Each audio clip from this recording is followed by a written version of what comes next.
একটা কথা আপনাদের জানাই যে আপনাদের জন্য একটা সুখবর আছে যে আমাদের চ্যানেল থেকে আপনাদের জন্য একটা সারপ্রাইজ গিফটের ব্যবস্থা করা হয়েছে।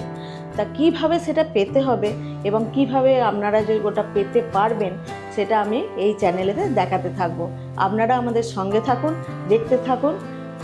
আচ্ছা, ভেজ মোমো করার জন্য লাগছে আমার, দেখুন, বাঁধাকপি গ্রেট করে রেখেছি, আর রেখেছি গাজর গ্রেট করে। তার সঙ্গে দিয়ে দেবো ক্যাপসিকাম। ক্যাপসিকামটাও আমি গ্রেটারে গ্রেট করে নিয়েছি। তাতে দিয়ে দেবো আমি নুন, দিয়ে ভালোভাবে আমি সমস্ত সবজিগুলো এরকমভাবে মাখিয়ে নেবো নুন দিয়ে। এটা দেখুন নুনটা ভালোভাবে মাখিয়েছি। এবার ঢাকনা দিয়ে আমি এটাকে 15 মিনিট রেখে দেবো। মোমোর ময়দা মাখার জন্য একটা বাটি নিলাম, 1 কাপ ময়দা নিলাম। তার মধ্যে নুন দিয়ে দেবো আমি পরিমাণ মতো, তেল দিয়ে দেবো সাদা তেল। শুকনো উপকরণগুলো ভালোভাবে মিশিয়ে নিয়ে জল দিয়ে মাখতে থাকবো। এটা দেখুন মাখা হয়ে গেছে। এটা কিন্তু এরকম শক্তভাবে মাখবেন, এটা আবার থাকলে কিন্তু একটু নরম হয়ে যাবে। এটাকে আমি ভিজে ন্যাকড়া করে ঢাকা দিয়ে রেখে দেবো ভালো করে। দেখুন এটা ঢাকনাটা খুলে দিলাম। দেখুন এটাকে নিংড়ে নিংড়ে আমি জলটা ভালোভাবে ছেঁকে নিয়ে এখানে রাখবো। এবার আপনাদের বলি, আমি এই রান্নার মধ্যেই কিন্তু একটা প্রশ্ন ধরবো। সেই প্রশ্নের উত্তর আপনারা যদি দিতে পারেন তাহলে 10 জনের মধ্যে আমি একজনকে লাকি উইনার হিসেবে ঘোষণা করব। এবার সেই লাকি উইনার যে হবেন তাকে আমরা একটা সারপ্রাইজ গিফট দেব। এবার বলি, তার নাম এবং ঠিকানা আমাদের কমেন্ট বক্সে কিন্তু অবশ্যই লিখে পাঠাবেন, তাহলে আমি তাদেরকে গিফট দিতে পারবো। আর একটা কথা বলি, তারা অবশ্যই যেন ভারতীয়দের ছাড়া গিফট দেওয়া হবে না। ভারতীয় যারা আছেন তারাই কিন্তু গিফট পাবেন। উত্তরটা কমেন্ট বক্সে দেবেন। এবার দেখুন আমি একটা পাত্রে এগুলো সব তুলে নিচ্ছি। এর মধ্যে ধনেপাতা কুচি দিয়ে দিলাম, এতে পেঁয়াজ কুচো দিয়ে দেবো, আদা কুচো দিয়ে দেবো, আদাটাও আমি গ্রেট করে রেখেছি, আর রসুন, আর দেবো আমি লঙ্কা কুচি। এবার আমি 1/2 চামচ মতো ভিনিগার দিয়ে দেবো, সোয়া সস দিয়ে দেবো পরিমাণ মতো। এবার একটু চিলি ফ্লেক্স দিয়ে দেবো, আর টেস্টের জন্য দেবো আমি চিনি, আর পরিমাণ মতো নুন, আর দিয়ে দেবো সাদা তেল। এবার এটাকে আমি ভালোভাবে মেখে নেবো একটু। এবার 15 মিনিট বাদে আমি ফিরে এলাম। ময়দাটা এবার দেখে নেবো কতটা কি নরম হয়েছে। ময়দাটা নরম হয়েছে একদম। এবার দেখুন ভালোভাবে এটাকে মেখে নেবো, ভালোভাবে একদম মেখে আবার আমি এটাকে খানিকক্ষণের জন্য রেখে ঢাকনা দিয়ে দেবো। এটা আমি 5 মিনিটের জন্য রেখে দিলাম, তাহলে আর একটু নরম হয়ে যাবে। এবার দেখুন 10 মিনিট হয়ে গেছে, আমি এটাকে খুলে দেখব কতটা নরম হয়েছে। দেখুন এবার লেচিগুলো কাটবো, এরকমভাবে সরুভাবে পাকিয়ে নেবো, দিয়ে একটা একটা করে লেচি কেটে নেবো। এই যে দেখুন এরকমভাবে লেচি কেটে নেবো। এবার লেচিগুলোতে আমি সাদা তেল লাগিয়ে দিলাম, দিয়ে ভালোভাবে মাখিয়ে নেবো লেচিগুলো। ঢাকনা দিয়ে রেখে দেবো। এবং দেখুন ছোট ছোট টুকরোগুলো তেলে তেলে গেছে, সেগুলোকে ভালোভাবে এরকমভাবে পাকিয়ে নেবো সব আমি। এবার দেখুন সব আমার পাকানো হয়ে গেছে লেচিগুলো গোল করা। এবার দেখুন লেচিগুলোকে আমি এরকমভাবে চেপটে চেপটে নেবো। দেখেছেন এমনিভাবে চেপটে চেপটে একটা একটা করে এটাকে করে নেব।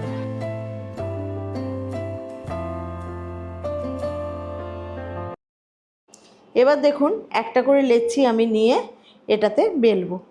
এবার দেখুন লেচিটাকে আমি একটু হাতে করে এরকমভাবে প্রেস করে নেব, দেখেছেন। এরপর আমি ময়দা দিয়ে দেবো, ময়দা দিয়ে এটাকে আমি বেলবো। তবে একটা কথা মনে রাখবেন, বেলাটা এমনভাবে বেলবেন যেন ধারগুলো পাতলা হয়, মাঝখানটা একটু মোটা থাকে, তবেই কিন্তু মোমোটা স্টাফিংটা ভালো দেয়া যাবে বা ভালোভাবে মোড়া যাবে। দেখুন আমি শুধুমাত্র ধারগুলোই বেলছি, মাঝখানটা কিন্তু মোটা থাকবে। লেচিটা দেখেছেন থিকনেসটা কত পাতলা হয়েছে, সাইডটা আর মাঝখানটা দেখুন মোটা হয়েছে। এই রকমভাবেই কিন্তু লেচিটা করতে হবে বা বেলতে হবে। সবগুলো আমি এরকমভাবে একটা একটা করে বেলে নিচ্ছি। এবার আমার এগুলো সব বেলা হয়ে গেছে। এবার আমি 1/2 চামচের একটু বেশি করে পুর নিয়ে এর মধ্যে দিয়ে দেবো। দেখুন কতটা করে পুর হয়েছে। এবার আমি এটাকে জল লাগাবো চারিদিকে, যাতে এটা ভালোভাবে চিটে যায়। এবার দেখুন সাইডটা এক পাশটা প্রথম চিটিয়ে নেব, দিয়ে আস্তে আস্তে করে আমি এটার সঙ্গে একটা দিক ধরে থাকবেন আর একটা দিকে এমনি করে করে মোমোটা মুড়তে থাকবেন। শাড়ির যেমন ভাঁজ দেয় তেমনভাবে ভাঁজ দিয়ে দিয়ে কুচির মতো এটাকে চেপটে চেপটে লাগাতে হবে। দেখেছেন কেমন হচ্ছে? এই যে হয়ে গেল, একটা তৈরি হয়ে গেল, বাকিগুলো আমি পুর ভরে নেব। আর এক রকম মোমোর স্টেপ আমি করে দেখাচ্ছি, সেটা দেখুন। মোমোর স্টেপ অনেক রকমই হয়, যে যেমন করে। আমি আজকে 2 রকম মোমো কি 3 রকম স্টেপ আপনাদের দেখাবো, দেখতে থাকুন কেমন। এবার এর মধ্যে আমি জল লাগিয়ে নেব। তারপর দেখুন খুব সহজ, এটা এরকমভাবে ভালোভাবে চিটিয়ে নিলেন। এটা ভালোভাবে চিটিয়ে নেব এক পাশ থেকে। দেখুন কেমনভাবে চিটিয়ে নিয়েছি। এবার এটাকে আমি এটার সঙ্গে আমি লাগিয়ে দেবো। এটা লাগাতে গেলে একটু সামান্য জল দিতে হবে এখানটা, দিয়ে এটাকে চিটিয়ে দেবো। এই একটা রইল, তাহলে 2 রকম স্টেপ আমাদের দেখানো হলো। এবার এগুলো আমি একটু তেল ব্রাশ করে রেখে দেবো, যাতে শুকিয়ে না যায়, চিটে না যায়, তার জন্য একটু তেল ব্রাশ করে রেখে দেবো। আর একটা দেখুন, আমি এরকমভাবেই সব গড়ে নেবো একটা করে। পুরটা দেওয়া হয়ে গেছে, এবার জল লাগিয়ে নেব। এবার দেখুন একটা পাশে এরকম চিটে দিলাম, দিয়ে এরকমভাবে একটা পাশেতে আমি এটাকে মুড়তে শুরু করেছি। সব সময় 2টো আঙুলে করেই এটাকে করতে হবে, 2টো আঙুলি এটা কাজে দেবে।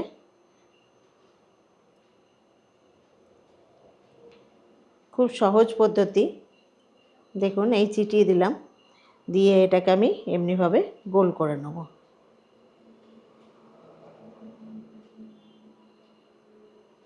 দেখেছেন কেমনভাবে তৈরি হয়ে গেল। এবার দেখুন এটা রেখে দিলাম। এটাও একটু তেল ব্রাশ করে নেব আমি।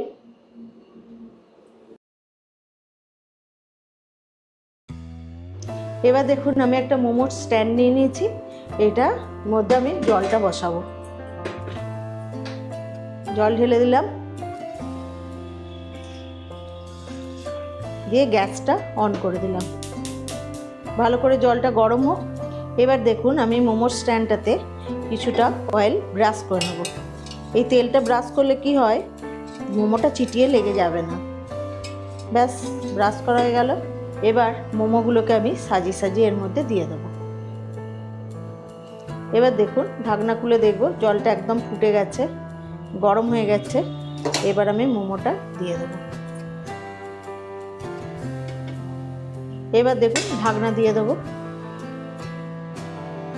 দেখুন এবার হয়ে গেছে, ঢাকনাটা খুলে দিলাম। এবার দেখুন মোমোগুলো আমি তুলে নেবো একটা একটা করে। এই যে একটা একটা করে রেখে দিলাম। এবার সেই প্রশ্নের পালা।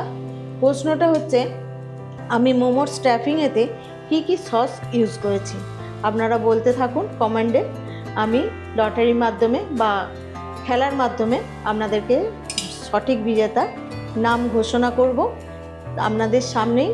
আপনারা তখন তার ঠিকানা আমাদের পাঠাবেন, তাকে আমি সারপ্রাইজ গিফট একটা দেব। রেসিপিটা যদি ভালো লাগে লাইক, শেয়ার, সাবস্ক্রাইব করবেন আর আমার সঙ্গে থাকবেন।